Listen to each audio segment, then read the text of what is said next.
ঠাসা করব যদি ওনার ভাষায় এটা উন্নয়ন হয় তাহলে উনি ঠিক করেছে।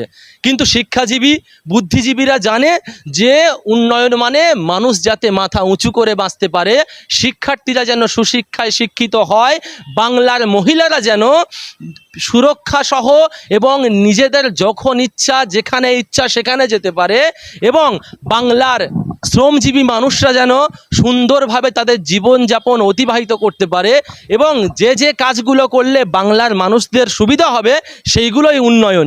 কিন্তু আমরা এই স্বাধীন দেশের এত বছর পর এসে কোনো এক মুখ্যমন্ত্রীর কাছ থেকে শুনতে পাচ্ছি যে মুসলিম ধর্মকে টাইট করলে নাকি সেটা উন্নয়ন হয়। এটা হাস্যকর বিষয়।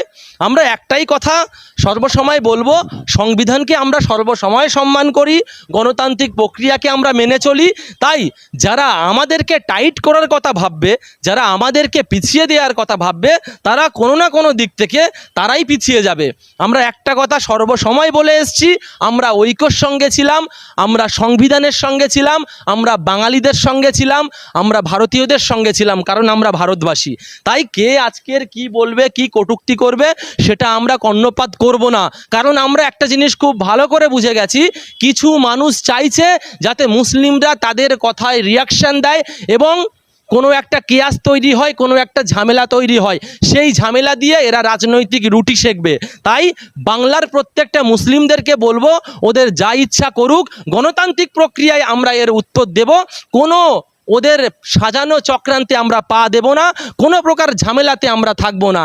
যেমন করে আমরা দেখেছি আজকের আমাদেরকে বলা হয় বাংলাদেশি পাকিস্তানি, কিন্তু ওই বাংলাদেশ থেকে দুই মহান ব্যক্তিকে এনে আজকের বাংলায় রাখা হচ্ছে। আজকে দেখতে পান আপনারা যারা বাঙালিরা ভিন রাজ্যে কাজ করতে যান, পরিযায়ী শ্রমিক যারা, তাদেরকে মারা হচ্ছে, মেরে ফেলা হচ্ছে, মহিলাদের সম্মানের ওপর হাত দেওয়া হচ্ছে, তাদেরকে বলা হচ্ছে তারা নাকি বাংলাদেশি পাকিস্তানি। আজকের বাংলাদেশের মহিলারা এসে এখানে সুরক্ষিতভাবে রাখা হচ্ছে, তাদেরকে এখানে আনা হচ্ছে, তাদেরকে খাওয়ানো হচ্ছে, সুব্যবস্থার করে দেওয়া হচ্ছে সরকারের তরফ থেকে। তারা বাংলাদেশি নয়, আজকের বাঙালিরা হচ্ছে বাংলাদেশি।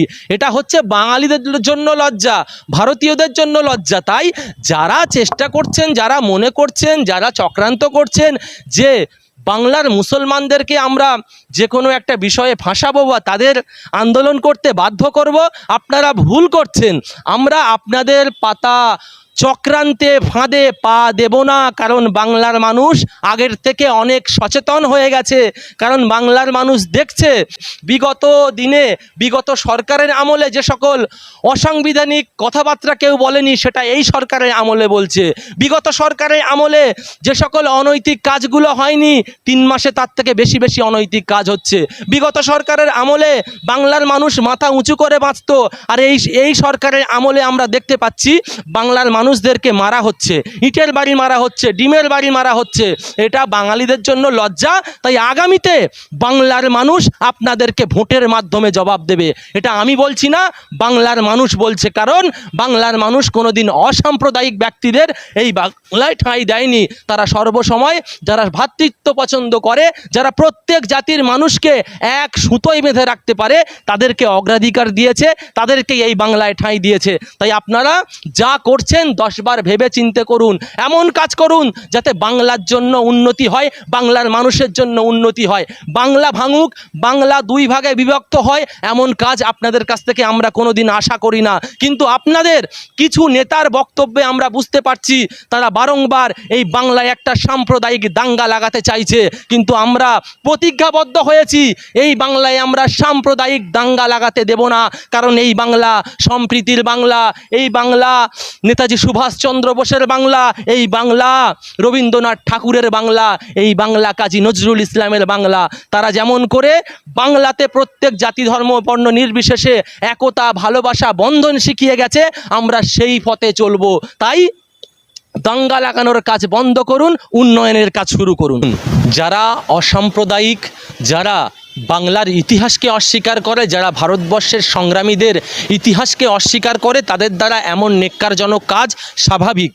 কারণ আমরা দেখতে পাই যারা এই স্বাধীন ভারতবর্ষের জন্য নিজেদের জীবনকে উৎসর্গ করেছে, নিজেদের ফ্যামিলি, ধন সম্পদ সব কিছুকে ত্যাগ করে দেশ স্বাধীনের জন্য লড়াই করেছে, ইংরেজদেরকে এই ভারত থেকে তাড়িয়েছে, তাদেরকে আজকের গুন্ডা বলা হয়। আজাদ হিন্দ ফৌজ, যে ফৌজ ভারতবর্ষের স্বাধীনতা এনে দেওয়ার জন্য সব থেকে বড় ভূমিকা পালন করেছিল, তাদেরকে আজকের কিছু রাজনৈতিক মহল থেকে গুন্ডা বলা হচ্ছে। এই নেক্কারজনক কথাবার্তার জন্য আমরা ধিক্কার জানাই, এর তীব্র নিন্দা জানাই। কারণ সারা ভারতবাসী জানে, যখন ইংরেজরা ভারতবর্ষের মানুষদেরকে শোষণ এবং শাসন করছিল, তখন কিছু মানুষ স্বাধীনতার স্বপ্ন দেখেছিল, আর সেই স্বপ্নকে বাস্তবায়ন করেছিল নেতাজি সুভাষচন্দ্র বসু। তাই তাকে আজকে অপমান করা হচ্ছে। কারণ এরা তো করবেই, যারা ব্রিটিশদের পাচারত, যারা ব্রিটিশদের দালালি করত, তাদের তো উত্তরসূরি এরা।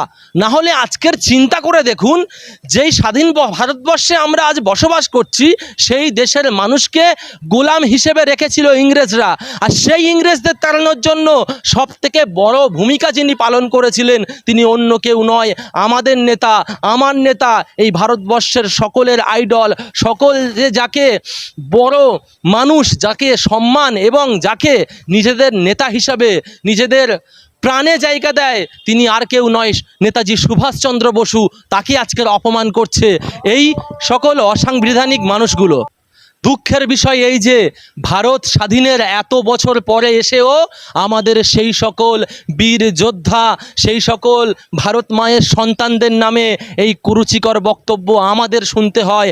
আজকের বাঙালি হিসেবে আমি লজ্জিত যে যেই বাংলার জন্য নেতাজি সুভাষচন্দ্র বসু লড়াই করেছিল, যেই স্বাধীন ভারতবর্ষকে দেখার জন্য নেতাজি সুভাষচন্দ্র বসু এবং আজাদ হিন্দ ফৌজ গঠন করে ওই সকল দেশবিরোধী এবং দেশকে যারা লুটে খাচ্ছিল, দেশকে যারা ভাঙার চেষ্টা করছিল, দেশের মানুষদের ওপর যারা অত্যাচার করছিল, ইংরেজদের বিরুদ্ধে লড়াই করেছে, সেই সকল দেশবাসীর গর্ব মনীষীদের নামে আজকের নোংরা নোংরা ভাষায় কটূক্তি করা হয়। আমরা এর তীব্র থেকে তীব্র নিন্দা জানাই। আপনারা চিন্তা করে দেখুন, আজকের যদি আমাদের এই সকল গর্বের বাংলা মায়ের সন্তানরা না থাকতো, তাহলে কি আজকের আমরা এখানে স্বাধীনভাবে থাকতে পারতাম? কোনো দিন থাকতে পারতাম না। তারা হয়তো ভুলে গেছে নেতাজি সুভাষচন্দ্র বসুর নামে কটূক্তি করা যায়, কিন্তু নেতাজি সুভাষচন্দ্র বসুর অবদানকে কোনোদিন অস্বীকার করতে পারবেন না। যেমন করে আমরা নেতাজি সুভাষচন্দ্র বসুর সুভাষবাদকে হৃদয়ে নিয়ে চলি, নেতাজি সুভাষচন্দ্র বসুকে আমরা সম্মান করি, ভালোবাসি, ঠিক তদ্রূপ যদি কেউ নেতাজি সুভাষচন্দ্র বসুকে অবমাননা করতে যায় এবং তার নামে কটূক্তি করে, তাহলে কিন্তু আমরা চুপ থাকবো না। আমরা বাঙালিরা একত্রে একভাবে আন্দোলন করব, প্রতিবাদ করব। একটা কথা মাথায় রাখা দরকার, এই বাংলায় যদি কেউ নেতাজি সুভাষচন্দ্র বসু সহ যারা যারা এই বাংলাকে স্বাধীন করার জন্য, ভারতকে স্বাধীন করার জন্য লড়াই করেছে, তাদের বিরুদ্ধে একটা অপশব্দ ইউজ করে, তাহলে কিন্তু পুরো বাঙালি নয়,